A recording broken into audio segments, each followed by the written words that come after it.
let me welcome you to our next talk in Slevarna.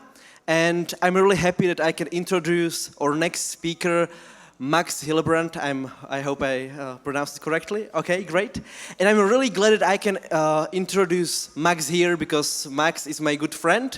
We met on hackathon in Bratislava. It was a Bitcoin hackathon in Paralelnápolis. And Max is such a cool guy. He found a way how to use Bitcoin in such a private way that it's even more private than Monero. Yeah, it's pretty cool. So Max is contributed to many open source projects, but what is most important, Wasabi Wallet. So who used Wasabi Wallet here? Oh, I love you guys. And who didn't raise the hand is doing a huge mistake. And I think Max will explain why. So let me hand over to our next speaker, Max, and have fun. Thank you very much. No, I got that one. Oh, you got it. Yeah, sorry. What's up, peers? Thank you very much for joining me here today. It really is a great honor to speak here. Last year was my first year at HCPP, and Liberate was a perfect topic because what happened in between that and the mindset shift that you get after attending such a great event is truly absolutely liberating. And the topic this year with opt-out seems to be even more fitting for me because with the user-activated soft fork, and especially no 2x, it became clear to me that Bitcoin is the real thing. This is a powerful tool to defend your individual sovereignty and to reclaim your monetary independence. And that is so unbelievable, not just in order to defend against malicious actors trying to take over, but even when you're acting in accordance to consensus, to then get the upgrades that you want into the protocol. So UASF and No2x was this 1-2 punch that really proved to me that Bitcoin is a tool that we can use to opt out. And pretty much a day after, I decided to sell all my fiat bags. And it took me quite a bit to reach that state where I'm right now. But a couple days ago, I quit my bank account. I'm completely unbanked now. I live only with Bitcoin and with cash. Thank you very much.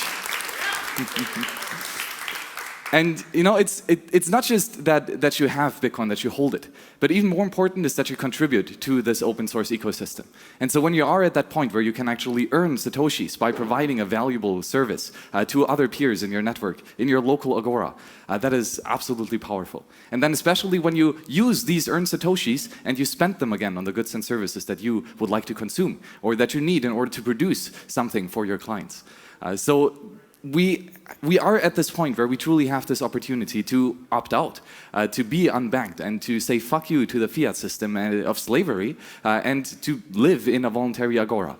And I think here at Paralelnápolis, with this permanent autonomous zone, we have a beacon of hope here in Prague that is absolutely stellar. And to see all these beautiful free minds here attending and all the conversations that we can have is really something. And so, you know, as he said here, with one of the projects that I contribute to is Wasabi Wallet. And that is mainly because over the years I noticed that, well, Bitcoin is a beautiful monetary experiment, or, well, a very successful one, but it is lacking on several very important, vitally important privacy functions. Right? Because here again with the OODA loop, when you can be attributed to your actions, then you can be censored. And that is not good, and we need to fix that. And I do believe that we can fix this with Bitcoin. And I know here, for example, with XMR.2 or many Monero maximalists here in the crowd, you see that as well. Right? You see that there are huge privacy risks with using digital currencies, and that we truly need to fix that. And Monero, well, is definitely a very novel solution, and in my opinion, it's by far the most awesome shitcoin. It still is a shitcoin because, well, it's worse than Bitcoin, and that is me speaking as an economist, right? Austrian economics, monetary good, have huge networks effects, and for me, especially the ability of keeping consensus and staying in consensus, as we did with UASF, is unbelievably powerful. So with me being an economist at first, Bitcoin is absolutely exciting. And then ever since I fell down that rabbit hole, becoming more and more of a cypherpunk privacy extremist, I really need to make sure that we have this monetary tool that is so powerful economically speaking, and that we can use this to further defend ourselves. Not just to defend ourselves against inflation, but against direct theft. And here, of course, privacy is key. So what do we have right now, right? Bitcoin is based on a UTXO model. And that is vitally, vitally important to understand. If you do not understand UTXOs, then it's pretty damn difficult to figure out how to stay private in such a system. And so this means basically you have a coin, a Bitcoin, quite literally. And this coin is scarce, meaning one UTXO, one unspent transaction output, is locked up by a Bitcoin script, right? A legal contract that defines the property rights over who can spend that one single coin.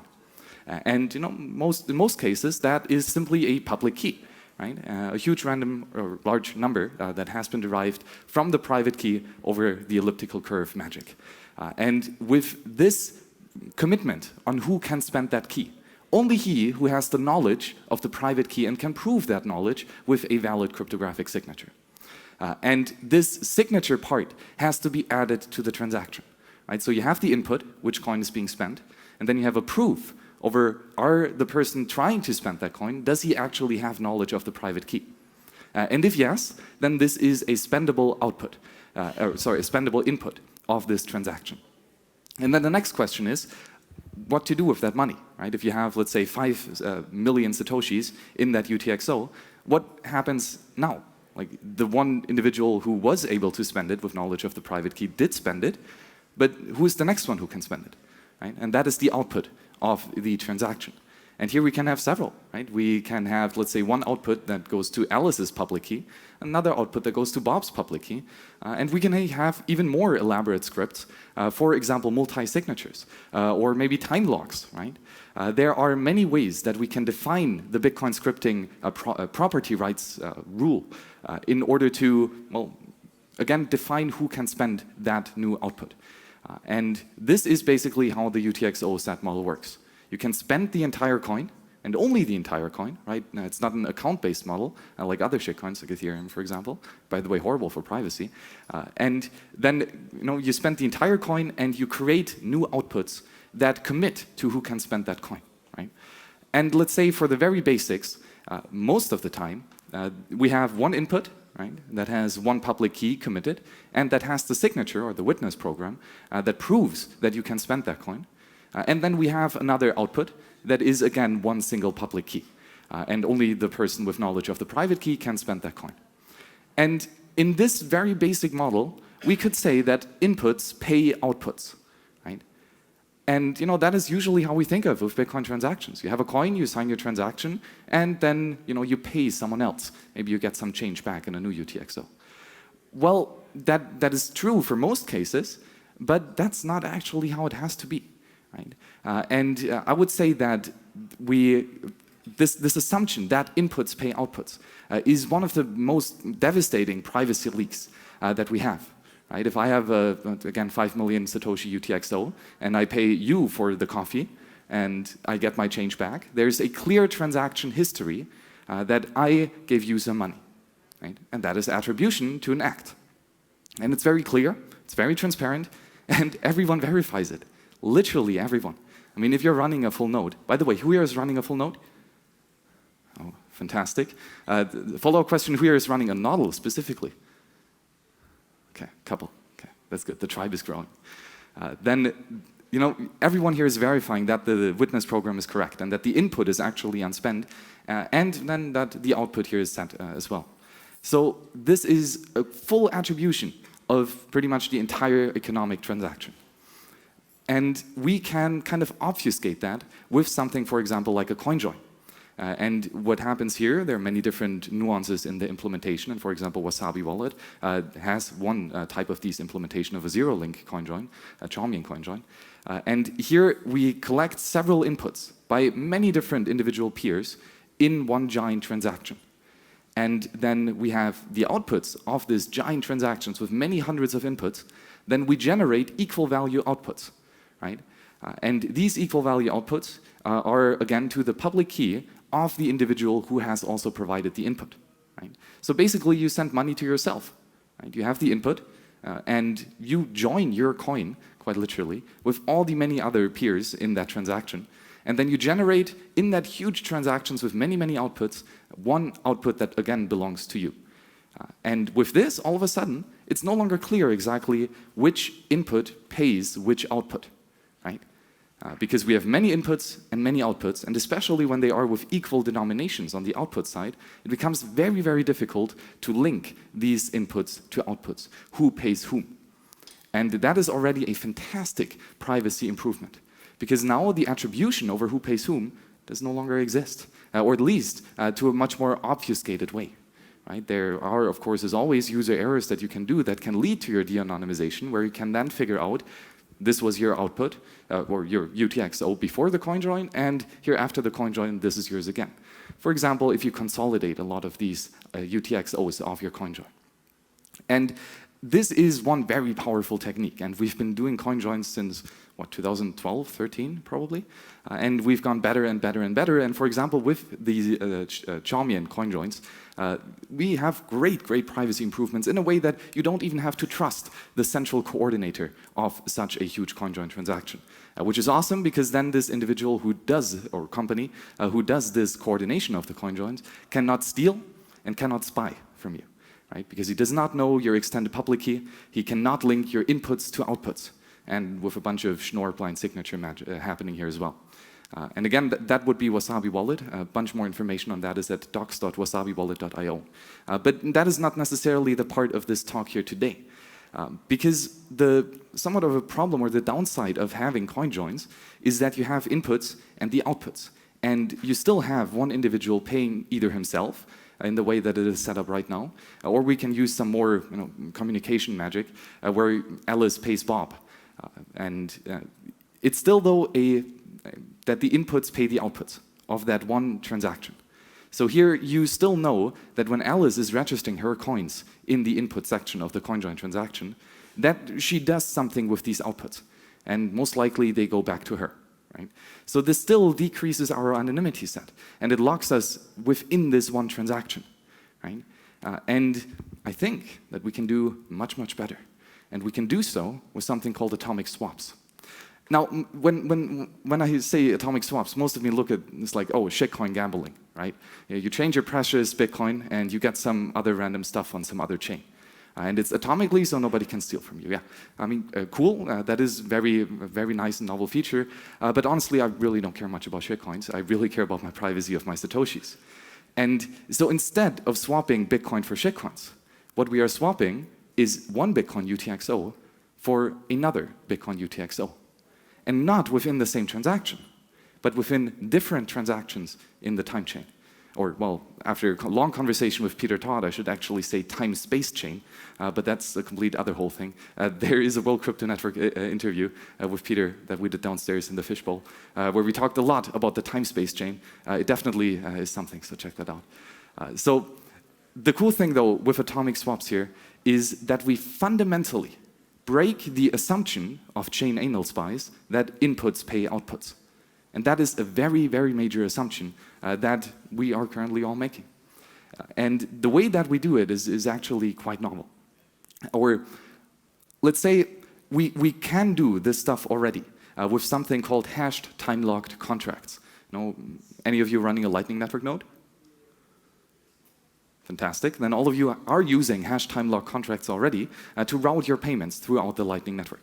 And basically what this functionality does is that you commit to a secret, and you do that by hashing the secret, and then you set up a Bitcoin script spending condition that says that if I reveal the secret, something happens. And then eventually, after you've set up this hash on the time chain, or off-chain, you can then reveal the secret and something happens. Right? And this aspect of committing to a secret, doing something with that, and then revealing the secret, that is the basic model of atomic swaps as well. Though the problem, specifically with hashed time lock contracts, is that we have a hash on the time chain. And this hash can clearly be distinguished from any other public key or signature. And thus this means that we can again attribute that something is happening here, right? It's not just a regular public key and signature, it's a hash and a pre-image. And so there is something going on, maybe a Lightning Network HTLC or an atomic swap. So with using HTLCs, we reveal unnecessary information. And that decreases our anonymity set in the sense that not everyone is using HTLCs. And so when we are using HTLCs, then this reveals that we are part of a smaller group. Thus our anonymity set is smaller. And there has been for a long time now on all the Bitcoin research forums, the discussions about Taproot, which is the implementation of SegWit version 1 Schnorr signature schemes. And that in and of itself is just an upgrade of the SegWit version from the version 0 to version 1, right? Just how awesome SegWit actually is and how it is implemented. And it just changes the signature scheme, right? From using ECDSA to using Schnorr signatures. Schnorr signatures actually came before ECDSA, that was back in 1983 or something. And it's a very simple, very simple signature scheme that uses some cryptographic magic in order to prove knowledge of a private key without actually revealing that private key. That's what a signature does. Well, the Schnorr professor from Munich, kind of an asshole, and he thought that he had ownership over a math formula, so he laid a patent on that, and nobody was allowed to use it. Or if they did, the government would start shooting at them. Satoshi, unfortunately, could not really use this signature scheme when he was creating Bitcoin because, nobody was really using it because they were prohibited by violence from using a math formula.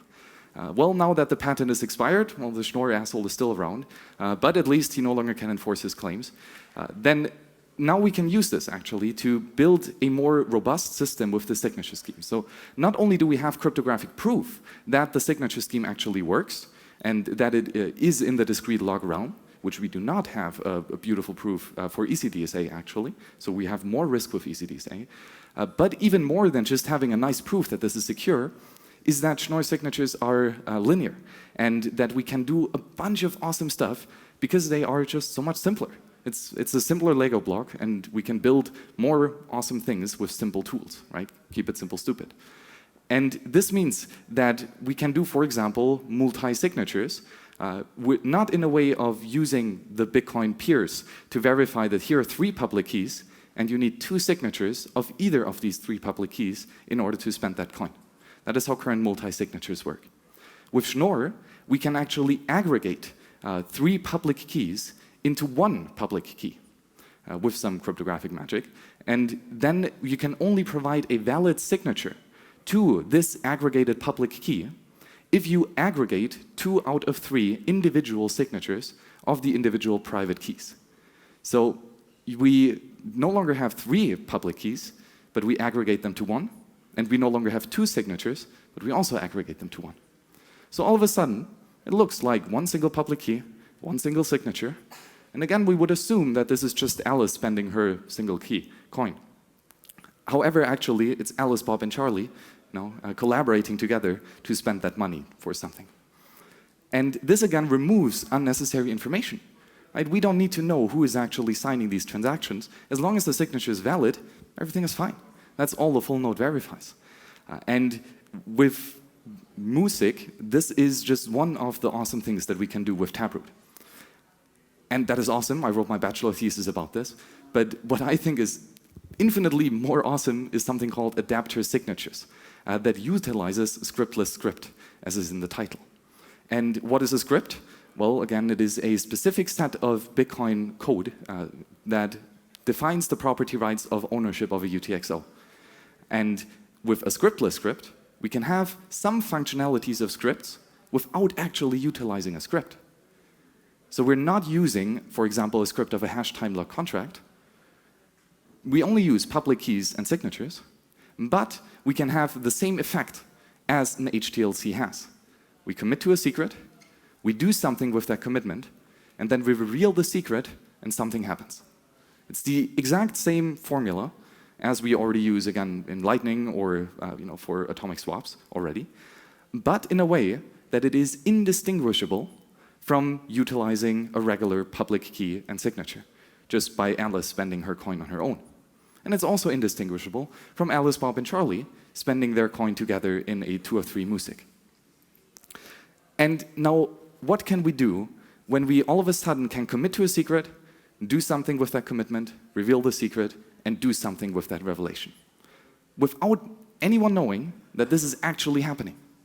It is indistinguishable from any other private public key signature.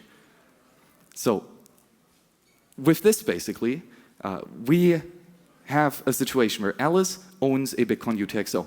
let's say 1 million Satoshis in that UTXO. And Bob has another 1 million UTXO Bitcoin that they now want to exchange. It's not that Alice wants to pay Bob, it's not that Bob wants to pay Alice, it's that Alice wants to get the coin of Bob, and Bob wants to get the coin of Alice. So they're kind of exchanging gold coins, basically, right? And we can do this by, well, first starting out with a commitment setup, where Alice sends her coin into a multi-signature script that utilizes adapter signatures, where either Alice and Bob can spend that together, or after a timeout, Alice can get back that coin again to her. So with this knowledge already in this new UTXO being created, in the first setup transaction, Bob knows that he can get access to this coin, but only with the revelation of a secret by Alice. And Bob can verify that. So he knows if I can get that coin if Alice reveals some secret to me. And now that Bob has this proof on the Bitcoin time chain, he can send his coin into another script that is, again, just a public key that says that Alice can get this coin, but only if she reveals her secret. And now, what can both do? Bob cannot spend the first coin alone because he does not yet have the secret. But Alice can spend the coin that Bob just put into that output of the second transaction, but only when revealing the secret that unlocks for Bob that coin in the first transaction. And that is basically then it. Alice can spend that coin, but only by revealing the secret, which means then that Bob can claim the coin of the first transaction. So maybe to recap a bit. We have two transactions on the time chain. The first one is from Alice, a single public key, regular Bitcoin, to this multi-sig screen that Bob can claim, but only with the knowledge of the secret from Alice. And that is the first setup transaction. Now, from a chain anal spy perspective, it's just Alice's public key spending with the signature into another single public key. Nothing much happening. Just one input, one output, one pub key, one signature. Nothing much. Just like any other regular whole coin sent. Might be a change output as well. And then sometime later, maybe let's say 5,000 blocks later, Bob sends his coin, again, a single public key and signature, into that new script that Alice can claim. And that script is, again, only a public key. And Alice can spend that second transaction output by simply doing a regular signature that reveals, with this adapter signature mathematical trick, the secret that Bob needs in order to claim that first transaction UTXO. And this is here where the title of time traveling the time chain actually comes in. Because that is actually what we're happening, right? We have the setup transaction here, and we fund that with Alice's coin. Then sometime later, a couple of blocks, Bob does the same, right? He sends his coin into this UTXO, and ultimately, after a while, can be 5,000 blocks, can be the next halvening, can be until the year 2141. Really doesn't matter. Eventually, Alice will take that second coin. And by her taking that coin, Bob can take the first coin. So Alice has the input of the transaction 1, but she gets the output of the transaction 2. And Bob has the input of transaction 2, but he's time traveling to get the output in transaction 1. And all of a sudden, with this simple trick, we break the assumption that in one transaction, the inputs pay the outputs. And this assumption is broken not just for anyone utilizing scriptless scripts, but for anyone utilizing Taproot. Either a Taproot single key, either a Taproot MUSIC, or a Taproot Lightning cooperative close, or a Taproot channel factory opening, or a Taproot state chain funding, or a Taproot eCash funding, or whatever other magic we can do with SegWit version 1 Taproot. Anyone who utilizes the signature scheme all of a sudden has plausible deniability that he could potentially have done an atomic swap. And thus anyone, all of a sudden, is free from the transaction graph of inputs pay outputs. And that is absolutely mind-blowing. Because now we can still verify that there is a solid chain of digital signatures, all the way from the Genesis block or Coinbase transaction to the most recent UTXO. And that chain is not broken. And it's all valid signatures. However, these chains of signatures no longer correspond to chains of ownership of these UTXOs. And all of a sudden, we have plausible deniability of where you are spending your money. Because from the outside, it just looks like you're sending to a public key. It might be yours, it might be your hardware wallet for cold storage or something, or it might be you by buying something on Bitrefill or whatever. It really doesn't matter. It could be anything. But actually, this is not even your output that you create. You get that output a couple of thousand blocks later. And with this, we break the biggest privacy problem in Bitcoin. That is that inputs can be linked to outputs. And when we have that, and we will very soon, hopefully, 2 weeks, then I would say we have pretty damn good privacy in Bitcoin. So I've already said like a bunch of stuff, and I'm sure you have many, many questions. So I would like to open this up already to questions. So if you have any, please hand up and ask. So the cool thing though is with this magic, right? It's simpler, it's more secure, we have cryptographic proofs, we have plausible deniability, and we can do much more than just music, or much more than just scriptless scripts. We can do a bunch of things, right? And this is not the magic pill that solves everything, but it's one part of the puzzle piece that builds our huge privacy defense tools in Bitcoin. So, for example, let's assume you have, you went to Coinbase and you completely doxed yourself by showing your government ID, and you begged for permission to stack your sats, right? Which you, by the way, shouldn't. But you did that, and now your coin is tainted with your identity, right? And that's not good. You can be attributed to whatever you do with that money. Then you spent that with a single signature into some output. And everyone would assume, oh, you've just spent that KYC coin, and you got that output now. But, well, actually, you did an atomic swap. Not just to another random transaction, but actually to a huge zero-link coin join. So all of a sudden, you have this input right here, and you get this output, which is an equal denomination output amongst hundreds of other outputs that are all the equal denomination. So nobody knows that you actually did that coin join. You just did a single pub key spend. But you did not spend the money to yourself in that one transaction. You spend it to yourself a couple thousand blocks later in that coin join. But then what happens when you spend that coin join output, right? It's just another single public key and another regular single signature spending into another single public key. Well, but actually, this is another atomic swap. But this time, it funds a Lightning Channel factory, which is a huge coin join opening that provides you access to sending zero-conf transactions over the Lightning Network very privately. And all of a sudden, with 2 transactions, you completely broke the link on the TIMECHAIN, and now you have access to utilize your coin off-chain without leaving any on-chain footprints. But what do you do with that funding in Lightning? Well, of course, you could do some routing across the network to ultimately then land at a eCash server and well, then use your eCash tokens in order to spend your coffee or whatever.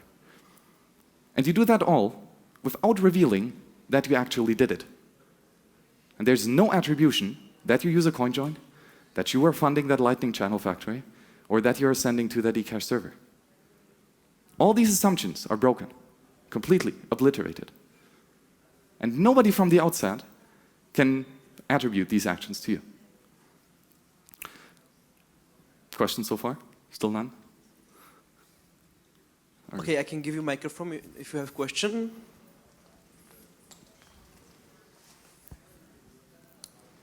Isn't it worse than when I attribute myself to a coin join? I do a transaction that is not known to be a coin join, and that amount ends in somebody's hands eventually. And he does something I don't like with it, and I can be attributed to it because I didn't reveal the coin join. If I did, I would have better position to deny the action, I guess. Very good point, right? Because you are swapping UTXOs. This means you have your KYC coin over here, and you get your coin join output over there, but Bob gets your KYC coin from the input into his output. And now what does Bob do with this output? Right? If he goes to Silk Road and is active in the Agora of the second realm, then yeah, you might be attributed to his actions. But again, you have plausible deniability, right? This could be you, it could be Bob, it could be Charlie, it could be anyone. And ultimately, does it matter? Like, when we're all just doing coin swaps and we're all doing coin joins, and we all make sure that we have these privacy tools available,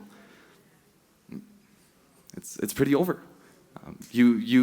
And the cool thing is, you can always, after the fact, prove that you actually do have ownership of that second coin, and that you did partake in this atomic swap and in the coin join, right? You can do that with a signature by just revealing, for example, the adapter of the scheme.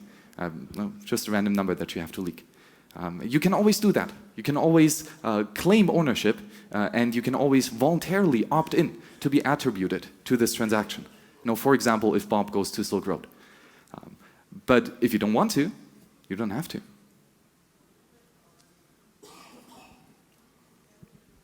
Don't you consider that Bitcoin should be private on the core level? Well, with this it is. Not... Maybe some things I don't understand 100%, but I still will have some questions afterwards to you. Please come up, yeah.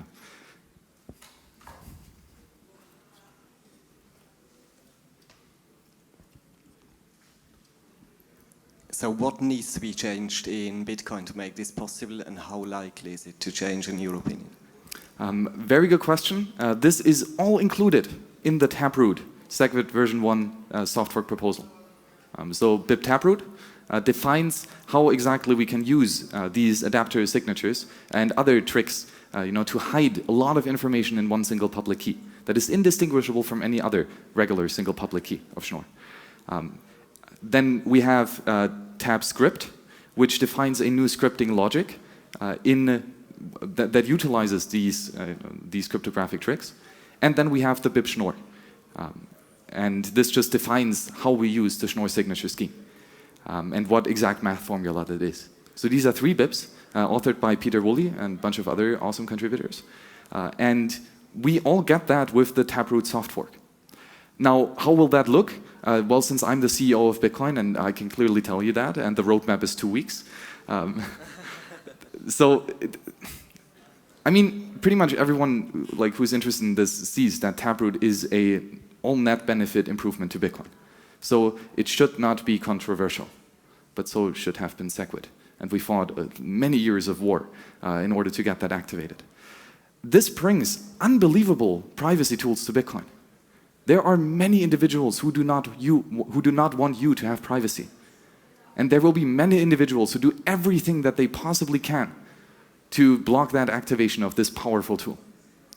Well, yeah, they will do that, but what I can claim here is that I will do everything that I can in my power to get Wasabi Wallet Taproot version or SegWit version 1 compatible the day of activation. Because the sooner we start using Taproot v1 pub keys and signatures, the sooner we have the plausible deniability. So I will do everything that I can to get this activated as soon as possible.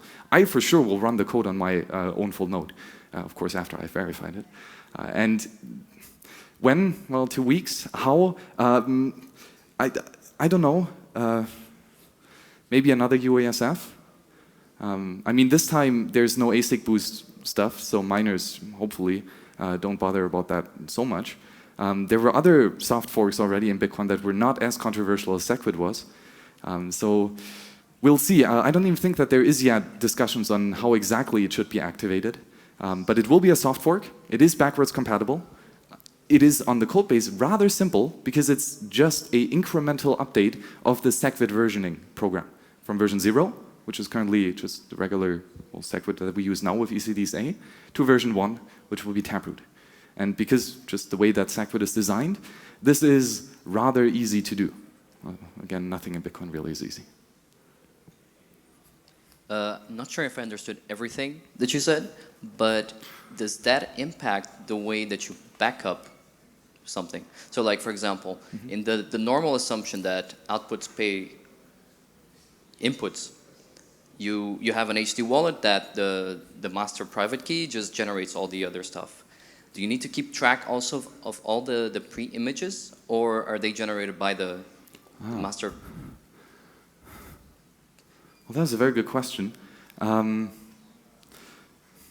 mean, so you have, so what you use for this adapter, it's just another random number, t, in the math formula, and I would presume that you can use a random number based on the HD scheme, hierarchical deterministic wallet scheme. I don't know. I don't know how it will be implemented, but the cool thing is it's no longer a pre-image and hash, but it is a pub key or a private key and a pub key. So it's much easier to back up adapters than it is to back up HTLCs, because you no longer have hashing functions. You just have the key derivation, which we already solved with BIP 40 something. So not sure, very good question.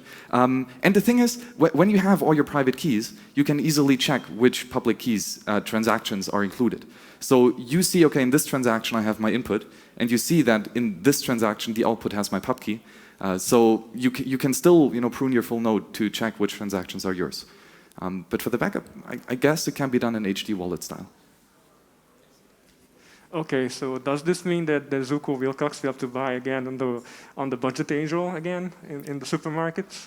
So finally, so does it mean that Zuko Wilcox we have to buy again on the budget angel in the supermarket because he was bragging that he always buys more expensive products, And the second question, does this really finally rid the space from all the scammy shit coins like Zcash, Monero, Dash, and whatever else is there?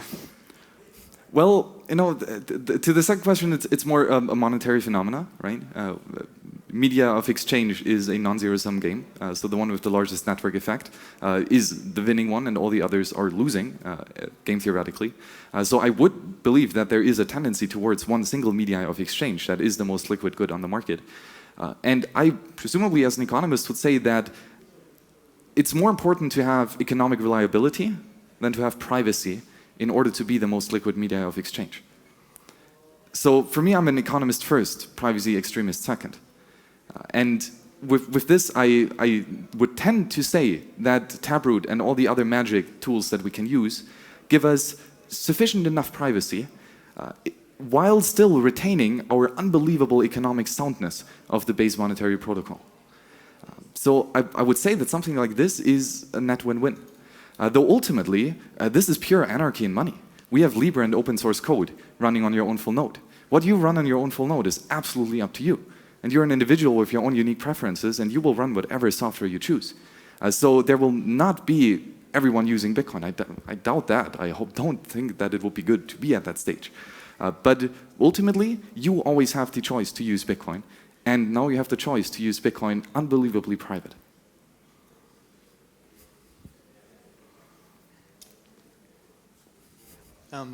In your examples, you were using like 5,000 blocks in the future, but I'm assuming that these are time-locked. So in order to make it a safe swap with someone else, you're going to want to have shorter timeouts, correct? Or?